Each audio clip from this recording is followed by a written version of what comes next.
First time in 2010, BRIC expanded to add South Africa, and it became BRICS. Will there be a change in name this time as well, with addition of 6 new members?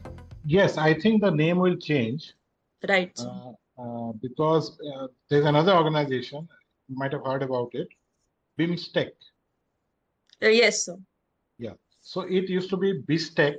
So it consisted of Bangladesh, India, Sri Lanka, Right. Thailand, and EC for Economic Cooperation. Right. Then very soon, Myanmar also joined, and it became BIMSTEC. Mm-hmm. So Right. M for Myanmar. And then later, Nepal and Bhutan joined in 2004. And so then they had to change it altogether, but they did not change the acronym. They just changed the full form. So they call it Bay of Bengal Initiative for Multi-Sectoral Technical and Economic Cooperation. Right. So since now, how many countries? 6 countries have joined. Yes, 6 countries have joined the BRICS. BRICS. So naturally, this particular acronym won't be able to represent those countries. So they have to come up with a new name, or they might have to change the full form. Right. BRICS. Right. But it's always difficult to change the full form. So they might opt for going for a completely new name. Right. To suggest that they would like to change their name just because there is an addition of 6 new countries makes no sense. And it has been a practice all across the international organizations. For example, United Nations. United Nations, prior to the coming into force of the United Nations Charter, was the group of those countries which were fighting in Second World War, the Allied forces, right? If you read even the United Nations Charter carefully, you will find the mentioning of the existing countries like Germany and other countries. Name was not changed, right? It is still United Nations. Now, the second thing you will see that NATO, it keeps on increasing its profile. It's have been included. But still, it is called NATO, right? They call them NATO Plus, but they don't change the name. So BRICS will also not see any change of the name. In this, specifically, the word has been used BRICS plus OPEC because of some oil-rich producing countries joining the BRICS this time. We see that there is a change of name. Moving to Deccan Herald, in this, the title of the news clearly mentions that BRICS is likely to rename itself with addition of 6 new members. And in this article, it also uses the word BRICS plus that can be used instead of changing the name, the acronym completely. Moving on, we have the Diplomat, a snippet of the Diplomat, and in this newspaper as well, it clearly mentions the use of term BRICS plus. This will be the term that will be used to refer the combination of new 6 countries that will be joining BRICS, along with the previous 5 member states of BRICS. BRICS is a grouping of non-Western developing economies. With addition of 6 new members, is there a scope of de-dollarization or emerging BRICS currency? Also, how will India tackle the growing non-Western influence of this grouping, considering its cordial ties with the United States? The new members that have joined, you can say most of them are American allies. Maybe you can say Iran is one country that has bad relations with the US. Right. Others are all pro-US. So I think what will happen is rather it actually dilutes the leadership of China in that organization. Right. And as far as de-dollarization is concerned, I don't think it will happen because US currency has been the foundation of international economic systems. There's no other currency that can replace US dollar. Chinese yuan is not strong enough. Russia has tried to reintroduce the gold standard. So ruble is now connected with gold, but Russia is again an isolated economy. It's an autarkic country basically. I don't think de-dollarization will happen. So do you think that there can be a new BRICS currency that can emerge, if not a currency taking over? There is a dynamic going on here that countries like Saudi Arabia feel that America has not been as friendly to them as before because of kind of an ideological shift within domestic politics in America. Right. So they want to have kind of an alternative financial system. But as I said before, I don't think it is practically possible in the near future.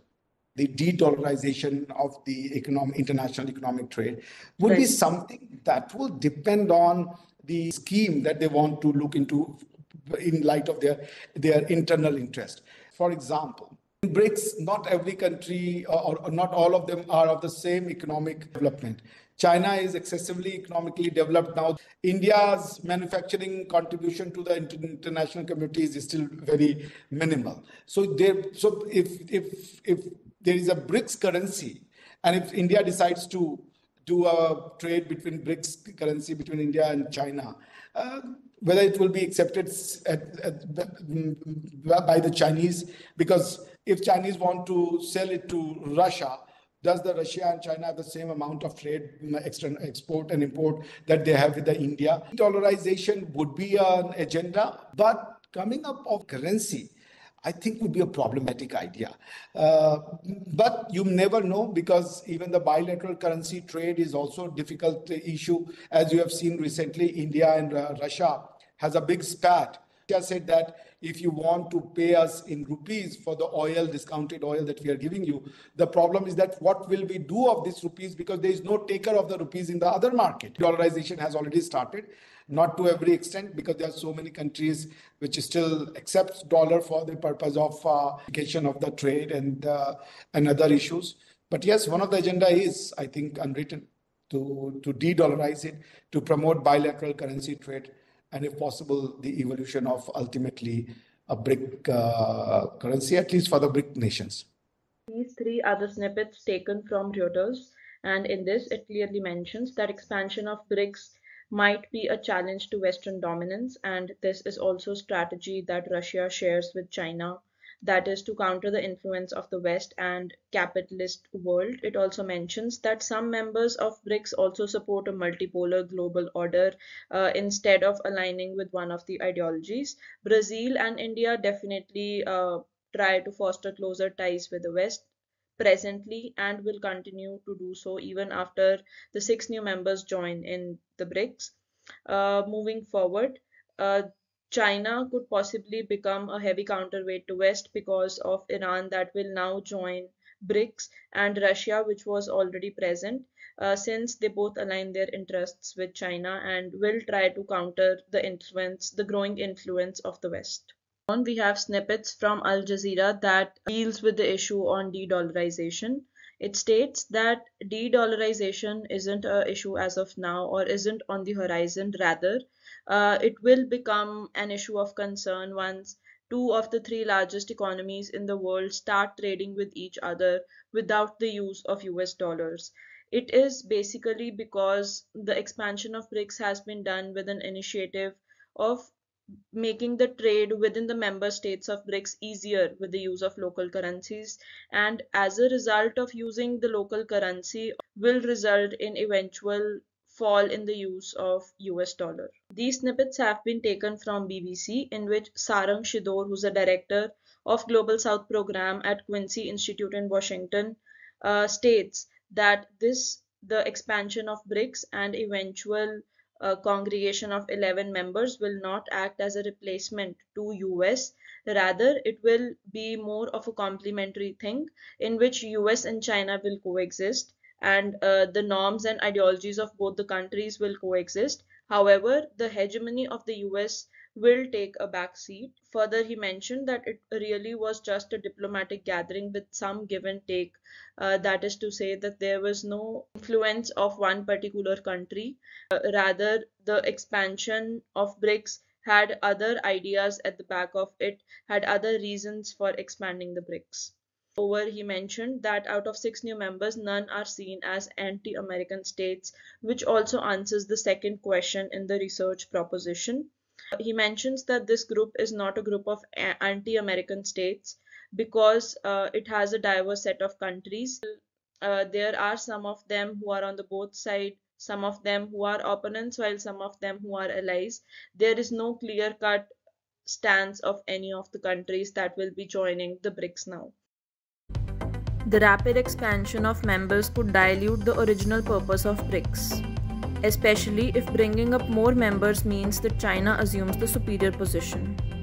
So far, it has been a group of equals, but what are your views on the future of BRICS in this My regard? view is that BRICS has never been an organic organization. It's not that these countries have come together based on some kind of a, say, common idea. See, essentially, you can say China and Russia coming together makes a bit of a sense because they're opposing the Western domination. Now, India always wanted to join this because India doesn't want Russia and China to form an alliance. That's why India has also joined the Shanghai Cooperation Organization. So they might have thought that maybe these emerging economies can form a viable grouping. But now, if you see, the Russian economy is in stagnation. South Africa and Brazil are not very strong economically, and India, in terms of per capita income, is still a very low middle income country. It's basically BRICS was China. China was the dominant power in BRICS. Others were trying to say gain some status by being part of it, and India, as I told you, came in because it did not want Russia and China to be alone in the room. As I told you, the other countries that have joined, most of them have very good relations with the United States. So it seems that China's role would be diluted rather than China emerging as more powerful because of this expansion. Right, sir. Sir, do you also think that the original purpose of BRICS will be diluted considering China assuming a superior position and all the countries becoming pro-China and anti-US? So originally, as I told you, I don't think BRICS really had some clear purpose. But in the last few years, China, because it emerged as a very powerful economy, it drove the BRICS agenda by introducing the new development bank, building alternative financial institutions to the Western dominated institutions. But alone, China was not capable of really replacing the United States. So by expanding BRICS, it might feel that with some petrodollars coming from Saudi Arabia and UAE, they would be able to strengthen BRICS. But in that process, it has allowed some very strong US allies to become part of BRICS. Right. So we must see how things work out. Right, sir. I mean, it's an interesting question. What do you mean by assuming a superior position? See, if you are because if you see all the BRICS declarations, they have reposed their faith in all the international legal order institutions that exist today. So how can China be superior? I mean, if China is playing by the rules, though, and if it has more what you call points to score by playing within the rules, so be it. That's not assuming a superior position. But if you mean by the term assuming a superior position, that means it passed the rules or wouldn't adhere to the requirement of the international rule of law, then that will not be the superiority of the China. That will be rather stupidity of China, because then that will create quite of chaos which is played by rule, would ensure confidence building measure, would ensure non-biasness, ensure equal treatment, would ensure predictabilities of the laws, predictabilities of the factual transaction, would make negotiations easy among the states. So I don't see China assuming any superior positions. But by superior position, if they say that China's economy becomes 10 times the economy of India, so be it. But that, because even if you read the Johannesburg II declaration, they have again said that they accept the sovereign equality of the state. So, right. I mean, if within the legitimate means, if you can negotiate hard, if you can bargain hard and extract benefits for yourself, so that's for you. There are some snippets from Al Jazeera on the third issue. They mention that this meeting that was held recently does not aim to make BRICS into a global South front or basically something that counters the growing influence of China. And it's just a club of 11 members. The person added that BRICS not been trying to act as a political forum. However, this could change in the near future. That is to say that the earlier initial objective of BRICS was to upbring the countries in the economic domain. However, this could turn into fulfilling its political motives, that is to counter the growing influence of United States. These are some of the snippets from Reuters and The Diplomat. In these snippets, the newspapers basically discuss that initially the purpose of BRICS was to counter the economic degradation that the countries were facing. But as the 11 new members are being joined in this grouping, there is a very potent chance that China starts acting as a heavyweight against the growing Western dominance, and it includes all the other 10 countries in its endeavor to counter the Western influence or the capitalist tendencies. BRICS accounted for 32% of global GDP with 40% of world population, while G7 made up for 30% of global GDP and 10% of the world population. Do you think that challenges between these two groupings are sizing up, and if any one of these will lose its relevance in the near future? So G7 are the most developed countries in the world, and they have played a very important role in determining Right. the future of geopolitics. Now, BRICS as an alternative, as we have already discussed that, it consists of players with divergent interests. So say in Right. G7, there's a common interest. Right. If you remember, this was in the late 90s and early 2000s, they had included Russia also in G7. They called it G8 for a Right. brief period. Right. But when Putin became a bit more independent in his foreign policy, Russia was basically sidelined and they went back from G8 to G7. Okay, and so Russia felt that with the help of China, they could establish an alternative bloc. But unfortunately for BRICS, because these countries like India's interest and the Chinese interest and Russian interests are not the same. India has border disputes with China. India doesn't want China to become a very powerful country. Similarly, Russia also does not want China to be a very powerful country because it threatens its territory in Siberia. If China becomes too strong, China has an expansionist tendency and they could start claiming, say, lost territories in Siberia, which they lost during the colonial period. Right. I don't think BRICS can become an alternative to G7, and G7 may remain the more powerful entity. Perhaps you can say G7 might be expanded, so like we have G20. But the problem with India is the per capita income. So although in terms of total GDP, we are right now number 5, and within 5 years we will become number 3.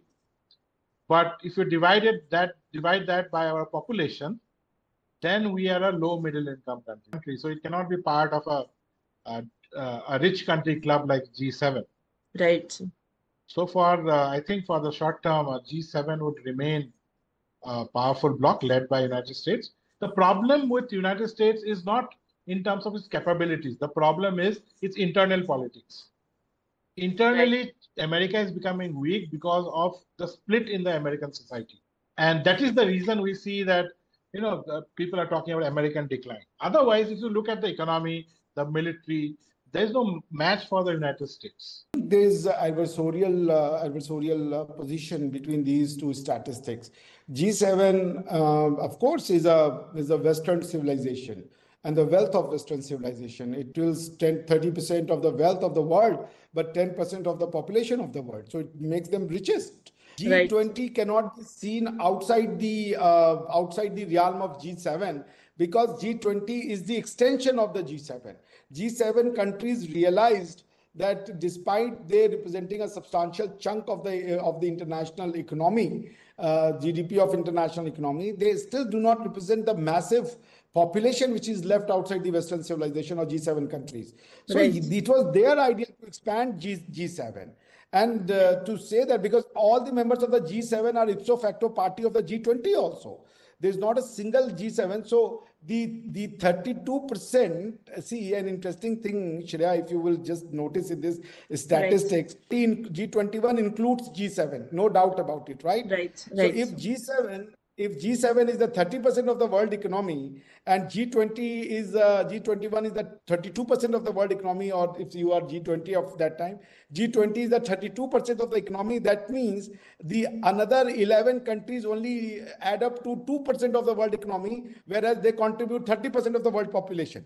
Right, sir. So, so to say that G7 is in an adversarial or in any kind of conflicting position, I think wouldn't be the right analysis. Some snippets from Reuters newspaper, and these clearly state that Brazil's Lula has rejected the idea that the bloc should seek to rival Group of Seven wealthy economies, that is G7. So it shows that this does not have an aim to inherently counter the G7. It also mentions a pertinent point that what does not make decision making easier or consensual in BRICS is the internal divisions in foreign policy of the different countries, different member states in BRICS follow. Another clipping is of Al Jazeera, which mentions that having Iran in BRICS sends a powerful message to G7, to global north, and to Washington. The statement basically suggests that there is some sort of talk going on about giving an answer to the G7 or to the global north or to the United States, which in itself has a sense that there is an intention to counter the influence of G7 and the United States of America. In Deccan Herald, it has been clearly stated that in a political environment where the tensions between Russia and Ukraine are escalating, Beijing is pushing to admit new members in BRICS and to expand the BRICS to turn or to make it as a counterweight to the existing organizations G7 and G20, as well as make it as a challenge to United States and European Union, particularly on global economic issues, considering that the initial aim of BRICS was to uplift the economic condition of the member states.